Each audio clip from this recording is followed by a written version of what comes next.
You're watching Inside Automotive with Jim Fitzpatrick.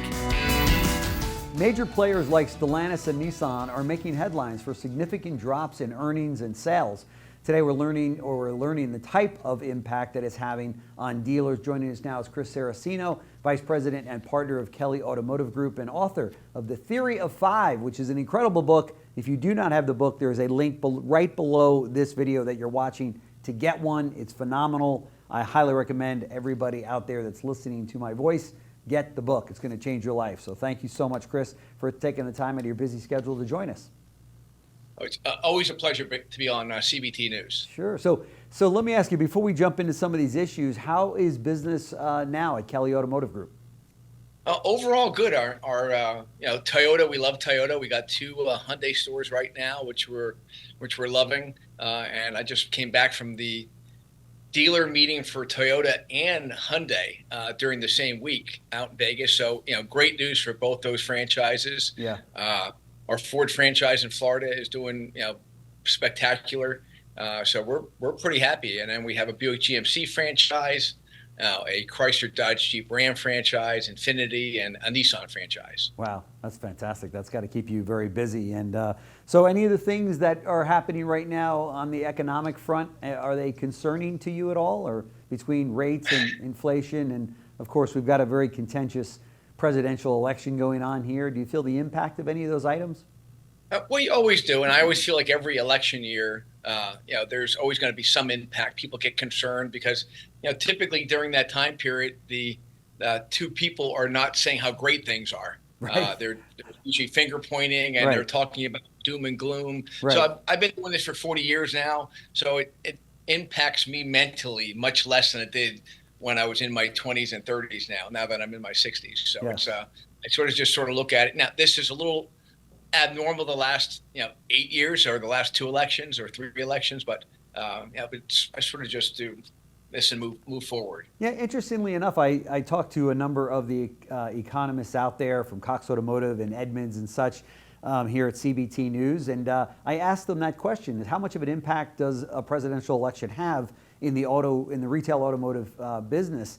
And they all said the same thing, that historically it shows that it really doesn't have that much of an impact at all. A little bit. Yeah, it's interesting. And of course, this one is like no other, of course, but for regardless Well, of I tell the team members, I say, listen, no matter who wins, being that it's a Democrat or Republican, I said, my life has been good over the last 40 years, and you just figure out a way to make it happen. Yeah. Don't let that person or that choice determine your success or failure. That's right. Control what you have control over, right? And Yes. leave the rest alone. It seems to work itself out. So that's interesting. So let me talk to you a little bit about the Stellantis situation that's out there. Obviously, there's many dealers that I've spoken to that are very concerned about their Stellantis franchises. We had the opportunity to speak to David Kelleher, who's was very candid about how he felt about Stellantis and the lack of support and perhaps even leadership that he's seen at the top levels of Stellantis. He's a single point Stellantis dealer, so he does not have other franchises to offset his bottom line. He's all in on Stellantis. I've spoken to a number of other dealers as well. I know you're a Stellantis dealer too. Talk to us from your perspective. It seems as they're in trouble, and what's your take on this? Well, I feel like they have been the least focused of all the franchises that we have, and also they've gone upscale. I mean, it seems like their pricing, they've given, that vehicle that's under $35,000, under $30,000, they've given that away. So I think they have almost priced themselves out of the market, and they're rumbling, bumbling, and stumbling internally. And every time I read something, there's a new leader in one of the brands that they have, and it's a lot of moving around. So I would say that of the 4 stages of team development, I always say there's the forming, norming, storming, and performing. They're definitely in the storming stage right now. And so I think they just have to, work it out and get their act together, because right now the dealers are suffering and the dealers aren't making money. And I think they're having a lot of challenges within. I don't know but you can just tell from a company when you can see that there's challenges that they have. Sure, sure. What would you like to see from them in the coming months? What do you think they need to do? Well, I just read in automotive news they have a bunch of new products coming out. They have an EV coming out. But today I was just talking with my partner Greg Kelly, and I said, that's going to sell 1 or 2 cars a month. That's not an extra 20 cars for us. Right. With the electric vehicles, the same thing that's happened with most of the electric vehicles. You're selling onesie twosies unless you're in a certain market. Maybe if you're in California or another market, but most of the dealers, if you're in Pennsylvania or in Florida, they're not killing it.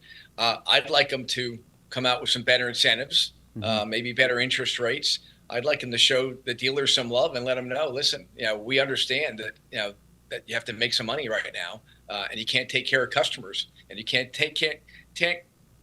take care of the team members that you have if you're not profitable. That's right. And a lot of stores right now that I talk to are not profitable, and they don't have other dealerships to help them out. Yeah, that's a concern. In fact, one owner of a Stellantis store said that he's losing good talent because of it. I mean, people have got, to your point, they've got to have a basket full of product to sell, and with Stellantis, they just don't have that. And his concern is that he's losing good talent, that if these guys don't, turn the ship fast enough, it's really going to hurt them in the long run. Well, then on that, and you say used cars and fixed operations, but used cars are tough to buy right now. Yeah. And it's tough to find them. I mean, we are really looking and probably putting more effort in than I can remember in the last decade on trying to acquire used cars. Because if you're not selling the new cars, you're not getting the trades. And if your sales are down, and I would say that most of the dealers I'm talking to right now, they're down 25, 30, 40%, some 50% from the best years they've had over the last decade. So you're not getting those trades. And if you don't get the trades, you don't have fixed operations, and you don't have parts, and you don't have recon, and it really just impacts the entire dealership. Right. The one dealer that I spoke to said that he truly feels at this point in time that there needs to be a change at the very top leadership of the company. Would you agree with that statement, or are you not there yet? Well, I don't know what I don't know. I know when this gentleman worked for Nissan, he was well respected, years ago. And behind the scenes, there was always talk that he was going to be the lead guy before Carlos was gone. But now, I think they have too many franchises and too many brands. I think there's probably some franchises and too many that they have that he's overseeing right now.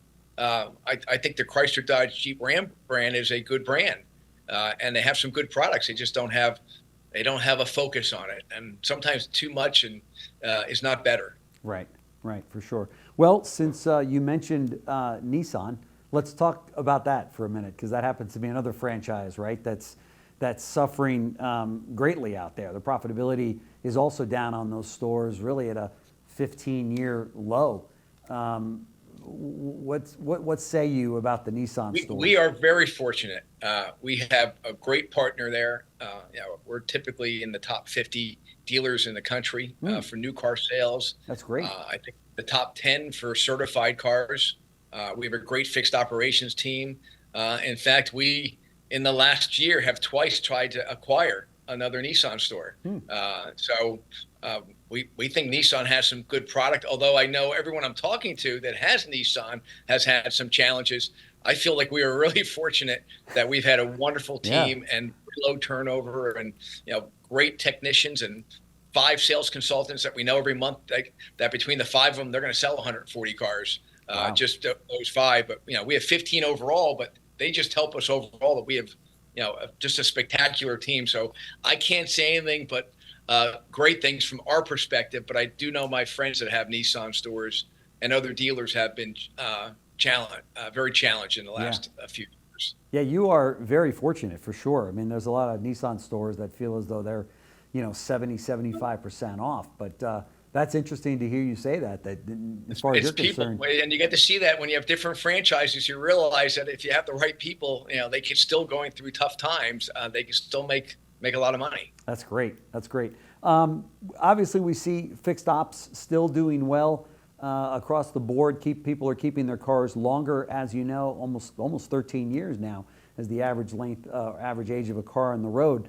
How is your fixed ops doing? and across your stores? Fixed ops is doing well. Our biggest challenge, like every other dealer we're going to talk to, is technicians. It's just more challenging to find technicians, and of course, compared to 2, 3, 4 years ago, you're paying them a lot more because if you want the technicians, because everybody's throwing money at the technicians. So I would say that our compensation for technicians is probably up 20% from what it was a few years ago. And you can't fix the cars if you don't have. And I would say between all our stores, we could use another 10 or 12 technicians if we could find them. But they're tough to find right now, and I know. And it's just digging in deep and contacts, and then working with the local schools and local shops to see who you can talk to. So we're doing that right now, and going to job fairs. Doing everything you can. Just get any way that you can possibly get a technician in there, or a trainee, right? To grow your own. Well, I would say, we were in car heaven a few years ago. When you had low supply. That's right. High demand, and it spoiled everybody. But I was paranoid as to things were doing well, saying this is not going to last. This is not lasting. No. It's going to go back to normal. So I think right. we're just back in the car business again, and you got to dig in deep, and you got to train every day, and you got to work with the team. This is a cycle. It just goes up and down, decade after decade. But there's lots of changes, and you gotta have the passion for the business. Sure. No, I totally agree. Did you lose anybody that came in post-COVID, rode that wave, and now all of a sudden we're back to a normal, to your point, a normal car industry or car business as we knew it and love it? But did you lose anybody that came in to say, whoa, wait a minute, you don't just point at the car and point at the sticker? I would say we lost more people at the one franchise we're talking about a lot, at our Stellantis dealership. That's probably where we've had the most challenges, and then probably at our Infinity store. Those are the two stores that were impacted, and we had the other stores really I think we kept telling them over and over and over again that, hey, here's what's going to happen. Right. And even though told them, and I don't think we just told them 10 times, it might have been 100 times, like in an 18-month period. Every time they got their paycheck. Here's what's going to happen. Right. We told you this was going to happen. Yeah. Do not go out and buy some $100,000 car or a $2 million house, because it's not going to last, right? Yeah. Well, we're very active. I would say myself and Greg Kelly and Tim were very active in talking to the team members, giving them an overview, because we've been doing it a long time. So we're definitely not a hands-off dealer group. We're still here, 50, 60 hours, 70 hours a week sometimes. Yeah. And that seems to be the business, right? I mean, it's don't get into the car business to get a 40-hour work week, because it's not gonna. You got to love it. This has got to be your sport. It's just like if you were younger and you love the sport, this has got to be the sport. That's right. Hey, you guys have had some acquisitions over the years. Are you in acquisition mode now? We are. Yes, absolutely. I said we've actually, in the last 3 years, we have put 3 letter of intents in. Got to the point where it's we had lawyers involved, but just fell through. Yeah. We ended up buying a Toyota store 3 years ago, a Hyundai store, and then 4 or 5 months ago we bought another Hyundai store. Oh, great franchises for sure. Yes. Yeah. It definitely changed the whole outlook of our company, adding those 3 stores. Yeah, I bet. It's almost like you can't, they say you can't pay enough for a great used car. You can't pay enough for a Toyota franchise, right? I mean, that's the franchise to have. Well, if we knew what we knew today, 25 years ago, we would have really, focused on buying them and felt really smart. I know. That's exactly right. Fantastic. So, how do you feel about the last quarter of the year here? You think we're gonna pull it out, or? Well, I'm always cautiously optimistic, and I really believe that it still comes down to people. Yeah. It comes down to the people that you have within the walls, and I've said this line many times, which I believe: you get the right leaders and the right managers, it's like a light switch, and all of a sudden good things happen. That's right. And so it's all back to people. Yeah, no question about it. And I recommend that the 5 people that you're with are all good people. Don't you? Yes. I think that's the key. Oh, absolutely. Absolutely. Yes. You become the average of the 5 people you spend the most time with. That's right. See how I brought that back around? Yes. Folks, we're going to show the book right here, The Theory of Five. I'm telling you, do yourself a favor, do your family a favor, and buy the book for each one of your kids. I mean, this is great information that you're going to want to deliver to them. You'll be a parent that they will hold in high regard later on in life. In fact, it's something that I gave to my kids. So congratulations on the success of the book. And you have a whole program, which is a whole nother show we should talk about for that. It's phenomenal. So I'm sure that we'll show the information if you want to check it out online. It's right here in front of you. But Chris Saraceno, it is always great catching up with you. Thank you so much for speaking candidly about the situation with Stellantis. I think they'll make it through, but it's kind of a rough road, right?